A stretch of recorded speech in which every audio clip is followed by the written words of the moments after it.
The day my best friend asked me to forgive him. He was sitting across from me in a booth at the same sports bar, where we'd watched every playoff game for the last 8 years. He had the audacity to reach across the table and put his hand on my forearm. "The way you do when you're being sincere about something," he said. "Dawson, man, I need you to hear me out. I need my brother back." I looked at his hand on my arm. I looked at his face. Then I picked up my water glass, took a slow drink, and said, "I hear you." He exhaled like I'd just pulled him out of drowning. He didn't know I was already underwater myself. He just couldn't feel it, yet. I want to back up. I had been flying home from a client presentation in Phoenix. 3 days of product demos for a corporate software rollout that went better than anyone's expected. My manager texted me Thursday afternoon. "Wrapping early. Nice work. Take the weekend." I was at Sky Harbor already, and the next flight back to Denver left in 40 minutes. I didn't think twice. I grabbed a seat at the gate, bought a granola bar I didn't eat, and called Gemma to tell her I was coming home early. She didn't pick up. I figured she was in the middle of something. I sent a text, "Heading home. See you tonight." She didn't respond to that either. I assumed she had her phone on Do Not Disturb. She did that sometimes when she was deep in a project. I landed at DIA around 8:40 p.m., took a rideshare to our apartment, because I didn't want to deal with the parking garage, and stopped at the little market on the corner of our block. I bought a 6-pack of the craft IPA she liked. The one with the orange label that cost about $3 more than it should. Because that was the kind of thing I did. That was the kind of person I was with her. The building elevator was slow the way it always was on weeknights. I balanced the 6-pack under one arm, pulled out my keys, and walked down the hallway to apartment 4C. I heard them before I got the key in the lock. I stood there for a moment. The hallway was quiet except for the hum of the overhead light. My key was already in the door, and I could hear, clearly, unmistakably, what was happening on the other side of it. 2 voices. And one of them was Forrest. Forrest. My best friend since freshman orientation at Colorado State. The guy who was supposed to be my best man 11 months from now. The guy whose couch I slept on when my last apartment flooded. The guy I had spent the past 3 years introducing to every contact I had. Every client, every VP of engineering who would take a meeting with him. Because he had the talent and just needed the room. I opened the door anyway. I won't describe what I saw in detail. What I will tell you is that the thing I noticed first wasn't movement or sound. It was the coffee table. Forrest's jacket. I knew it. A green Arc'teryx I'd been with him when he bought. Was draped over the back of my couch. His shoes were near the door, toed off carelessly the way you do when you're comfortable somewhere. His shoes were right next to Gemma's shoes. And on the coffee table was a candle she'd lit. A specific candle. The eucalyptus one she bought at the farmer's market last fall. And only ever used for what she called nights that deserve it. She had lit that candle. Everything after that happened. In a kind of crystalline slow motion. I haven't been able to fully describe to anyone since. I walked into the bedroom. I said nothing. I looked at both of them. Gemma's face went a color I can only describe wax. Forrest scrambled backward and said my name in a way that made it sound like a question. I turned around. I went to the closet. I pulled out the large duffel bag I used for work trips. I started packing. Laptop and charger, passport, the small lockbox I kept under the dresser with my social security card and insurance documents, 3 changes of clothes, whatever was closest. Toiletries from the bathroom. I worked quickly and without commentary. Gemma followed me from room to room, clutching a bedsheet, repeating my name.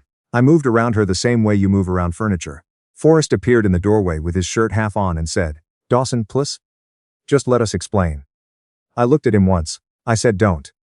That was the only word I said in that apartment. I walked out with my bag. I let the door close behind me. I sat in the lobby on the leather bench near the mailboxes for approximately 4 minutes, just breathing. Then I called a hotel and booked a room. My phone started lighting up around midnight. Gemma, then Forrest, then Gemma again. By 2 in the morning I had 14 missed calls, and a number of texts I didn't open.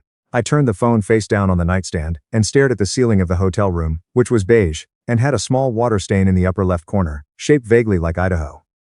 I studied that water stain for a long time. I wasn't crying. Wasn't in the kind of pain I expected to be in. What I felt was something more like the moment a structural engineer realizes a load-bearing calculation was wrong. Not panic, but a cold and absolute clarity about what has to happen next.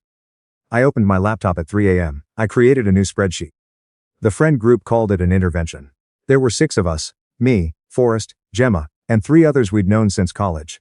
Kira, a guy named Brennan, and another guy named Todd who nobody actually liked, but had been around long enough to become permanent. They arranged a meetup the following Saturday at Kira's apartment. I knew exactly what it was. I went anyway. The living room was tense in the specific way.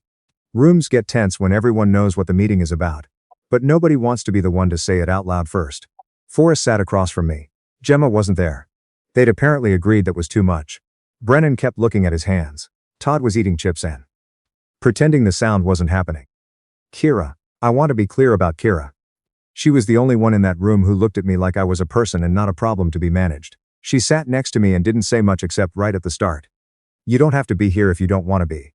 I told her I know. I stayed. Forrest did most of the talking. He said he was sorry. He said it had been going on for 6 weeks. And it wasn't planned and he didn't expect it to happen. And he hated himself for it.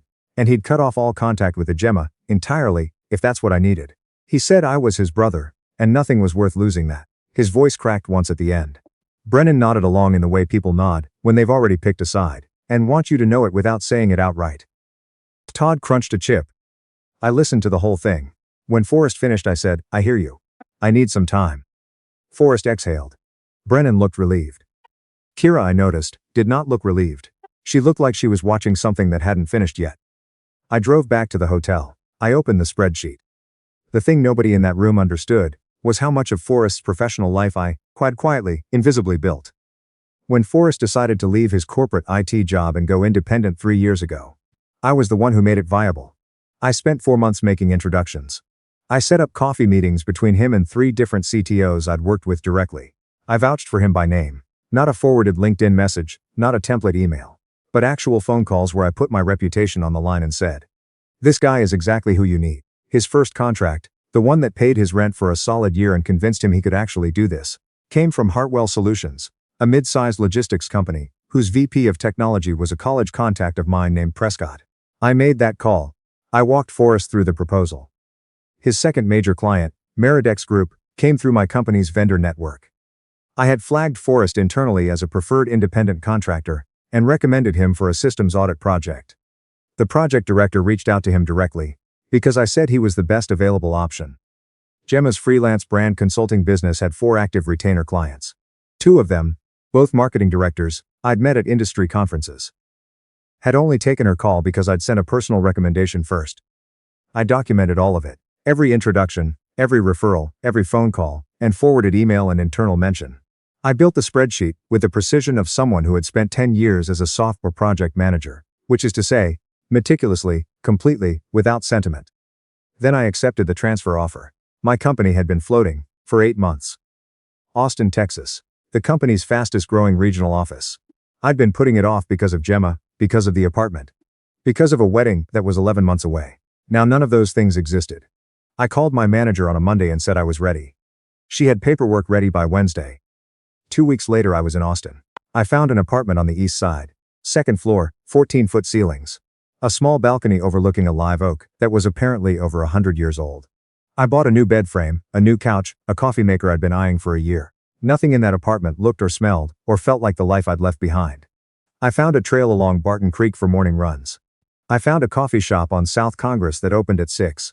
I learned which highways to avoid at rush hour. I did not post about any of it on social media. I quietly deactivated my accounts. I did not update my relationship status. I simply moved and built and waited. Kira was the only one who had my new address. She'd texted me the week I left. I'm on your side. Just so you know. I'd written back. I know, can you do something for me? She said yes before I told her what it was. She agreed to keep me updated on what was happening in Denver. The updates came in over the following months, and they were, in their own way, useful data. Month 2. Forrest and Gemma went public. Kira sent a screenshot from Forrest's Instagram. The 2 of them at a rooftop bar. Her leaning into him, both smiling the easy smile of people who have decided the person they hurt is just going to have to deal with it. I looked at that photo for a long time. I noticed she was wearing the necklace I'd given her for her birthday last year. A simple gold chain with a small hammered disc that I'd picked out at a boutique in Cherry Creek because the woman behind the counter said it was understated enough to go with everything. Gemma had worn it almost every day since. She was wearing it in a photo with the man she'd cheated on me with. I closed the photo. I opened the spreadsheet. I found Prescott's number in my contacts. Dawson, Prescott said when he picked up. Haven't talked to you in a minute. How's Denver? I'm in Austin now, actually. I leaned back in my desk chair and looked out the window at the live oak. Listen, I'm in the process of rebuilding my professional referral network down here. And I want to make sure any new partnerships I'm facilitating run through people I have direct current relationships with. Do you have a few minutes? Prescott said he had as long as I needed. I didn't say Forrest's name. I didn't have to. What I said was that I was restructuring my professional endorsements and wouldn't be in a position to continue vouching for contractors from the old Denver network. I told him about 2 Austin-based IT consultants whose work I'd seen firsthand and could recommend without reservation. There was a brief pause. Prescott was sharp. He understood. Noted, he said. Send me the info on those Austin guys. I ended the call. I opened the spreadsheet. I found the cell with Hartwell Solutions and changed the background to red. Month 3. Kira texted that Forrest had lost the Hartwell contract. He told the group it was a budget cut on their end. I sent back a thumbs up emoji and went for a run. Month 4. I had a call with the project director at Meridex. I told her I was transitioning my internal vendor recommendations to my Austin office's approved network and wouldn't be continuing to flag external contractors from my previous location. She asked if I could send over anyone I trusted in the new market. I sent her 2 names. Neither of them was Forrest. That same month, Kira mentioned that Gemma had lost her biggest retainer client. The marketing director had quietly transitioned to a different contractor without much explanation. Gemma was blindsided. That retainer represented about 30% of her monthly income. I had called that marketing director 6 weeks earlier. I'd mentioned I was doing some housekeeping on past referrals and wanted to introduce her to someone I thought was a stronger fit for where her company was heading. The someone I recommended had an objectively better portfolio. I wasn't fabricating anything. I was simply finally making a call I'd had reason to make for a while. Month 5. Forrest was working brutal hours trying to save his remaining contracts. Kira said he and Gemma had been fighting. The wedding planning they'd apparently been quietly beginning had stalled entirely. Month 6. Gemma lost a second retainer. Kira also mentioned, with audible hesitation in her texts, that the friend group had been having dinners without her lately. That Brennan had started making comments about how Kira was being weird about the whole thing. I wrote back, "You don't have to keep going to those dinners." She sent a long pause and then, "I know." 8 months after I left Denver, I got a call from Forrest's mother. I hadn't expected that. She was a kind woman. She'd always been kind to me. Her voice on the phone was quiet and careful, the voice of someone who knows they're asking a lot. She said Forrest had been struggling. That his business was in real trouble. That he missed me and it was consuming him. She said she knew she didn't have any right to ask. But was there any chance I would be willing to sit down with him? Just once. Just to talk. I was standing on my balcony when she called. The live oak outside was doing that thing at the evening when the wind came through. Slow and enormous. Like something breathing. I said tell him I'll meet him in Denver, Saturday. The old sports bar on Blake Street. 6 o'clock. She exhaled to the way people exhale when they've been holding their breath longer than they knew. I booked a flight. I stayed at a hotel in Lodoo, nowhere near the old apartment. The night before the meeting I went to bed at 10. And slept 8 hours without interruption. I got to the bar at 5:55. I ordered a water. I sat with my back to the wall, facing the door. Forrest walked in at 6:02. He looked bad. He'd lost weight, and not in a healthy way, the kind of weight loss that comes from stress and skipped meals and nights that don't end in sleep. He slid into the booth across from me, tried to smile, and said, "You look good, man. Austin must be treating you right." "It is," I said. He ordered a beer. We sat with the noise of the bar filling the silence between us. Then he started. He said he was sorry. More specifically this time. He said he didn't expect me to forgive him, but he needed me to know that he understood what he'd done. That he had thrown away the most important friendship of his life for something he couldn't even justify anymore. He said things between him and Gemma were not good. He said his business was falling apart, and he was scared. He said he didn't know who to call about any of it. Because I had always been the person he called.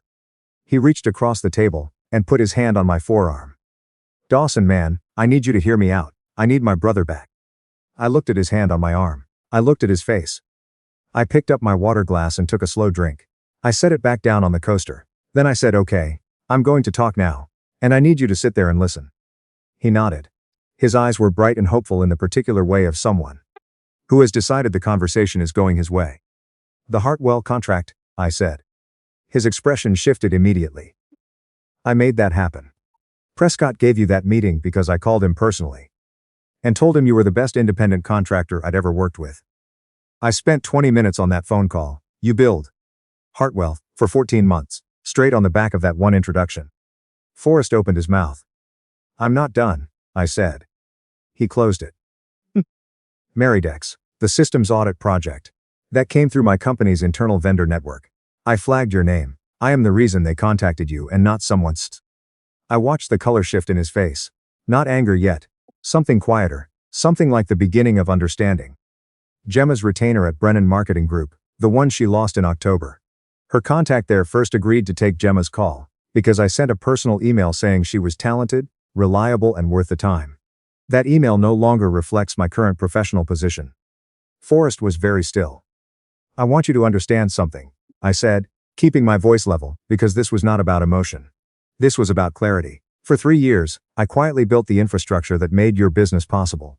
Not because you asked me to. Because that's what I did, for people I loved. And when you decided that my girlfriend was worth more than 8 years of friendship, you didn't just take something from me personally. You bet that I would absorb it, that I would absorb it, because the alternative, actually, would cost you too much. He was gripping the edge of the table. His knuckles were white. The Maridex contract isn't being renewed. I said, the referral pipeline I was maintaining in Denver has been redirected to my Austin network. The 2 remaining clients in Gemma's portfolio who came through my introductions have both been notified that I can no longer vouch for her work. I paused. I did all of this legally, professionally, and without saying your name once. Dawson, his voice was barely a sound. You did this. This whole time, you were doing this. I removed myself, I said. You did the rest. He stood up so fast the table rocked. His beer sloshed. That's my livelihood. That's her livelihood. You can't just, we're trying to build something here. So was I said. 11 months from now, I would have married her. The silence that followed was the loudest thing I have experienced as an adult. I set down a 20 for the tab and stood up. I picked up my jacket. I don't hate you, I said. I want to be honest about that, but you made a calculation when you decided she was worth the risk. Part of that calculation should have included what happens when I stop propping up your career. You didn't run those numbers. I put my jacket on. I did. I walked out of the bar. The street outside was cold and lit orange by the street lamps. I stood on the sidewalk for a moment and breathed the November air. My rental car was 2 blocks away. Forrest didn't follow me out. My phone started buzzing before I reached the car. Forrest, then a number I didn't recognize, probably Brennan, then Forrest again. I silenced it, put it in my coat pocket, and drove back to the hotel. Kira texted me that night. I heard, "Are you okay?" I texted back, "Yeah, how'd you hear?" She said Forrest had called Brennan immediately after I left the bar, apparently barely coherent. The entire group knew by 9 p.m. How do you feel? She asked. I thought about it honestly before I answered. Like I set something down that I'd been carrying for a long time, without realizing how heavy it was. The updates that came through over the next 3 months were, as expected, not good. Forrest filed for an LLC dissolution in January. Kira found out through a mutual professional contact. He went back to applying for corporate positions, and was struggling to get callbacks, which made a certain kind of sense given that 3 years of independent consulting success were built on a foundation that no longer existed. Gemma moved out of the apartment they'd been sharing, and into a studio with a roommate in a part of Denver she would not have chosen 6 months earlier. She picked up a full-time job at a print design shop. Entry-level pay. Kira said she seemed exhausted. I noted it the way you note weather, in a city you no longer live in. In February, Gemma found my email address. I don't know exactly how. Possibly LinkedIn, possibly through Kira's phone, though Kira swore she hadn't given it out. She sent me a long message with the subject line, "I know I have no right to send this." She was right. She had no right to send it. She said she'd made the worst mistake of her life. She said she'd realized over the past several months that what she's meek for a connection with Forrest was actually the particular intimacy of knowing someone through someone else. That Forrest had felt safe and familiar because he was an extension of my world, and she had confused that for something it wasn't. She said she'd been in therapy. She said she thought about the eucalyptus candle, and felt sick every time it came to mind. She asked at the end if I would be willing to call her. Just to hear my voice. Just to know she wasn't invisible to me. I read it twice. Not because I needed to. I understood it immediately. But because I wanted to be sure I hadn't missed anything that required a response. I had not. I forwarded the entire email unedited to Forrest's personal address. No subject line, no message, just the forward. Kira told me 2 weeks later that Forrest and Gemma had broken up. Apparently there had been a confrontation. Apparently it had not been quiet. I was on my balcony in Austin when she told me. It was a Thursday evening, still warm enough to be outside. The live oak moving in the slow way it always did when the wind came through. My girlfriend, Blair, because that's her name and she'd earned the right to be named, was inside on the couch with a case file she'd been working through. She was an employment attorney and very good at her job, and she had absolutely no patience for people who wasted time on things that didn't matter, which was one of the first things I'd liked about her. She leaned out through the sliding glass door. "You're quiet tonight." "Just thinking," I said. "About the Denver thing?" She knew the general shape of it. "Not every detail, but enough." "Wrapping up," I said. She looked at me for a moment, with the expression she had when she was deciding whether to ask a follow-up question. She decided against it.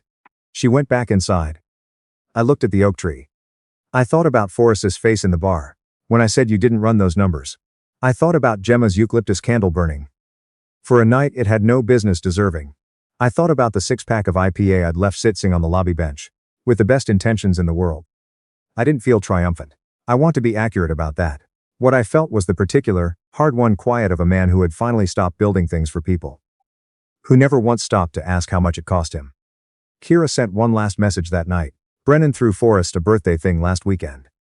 He didn't mention you once apparently. But he looked terrible. Like actually terrible." I typed back, "You should come visit Austin sometime. Bring whoever you want. Guest room is yours." She sent a string of heart emojis, which I took as a yes. I put my phone face down on the little table beside my chair. The live oak moved. The city hummed its low nighttime hum. Blair's reading lamp was on inside. Form yellow square in the glass of the sliding door. And I could see the top of her head over the back of the couch. The way she tucked her feet up under her when she was deep in something that mattered. I had built this life from scratch. With my own contacts, my own reputation, my own track record. Nobody's referral, nobody's goodwill, nobody's name attached to mine as a guarantee. The foundation was solid, because this time I was the only one standing on it.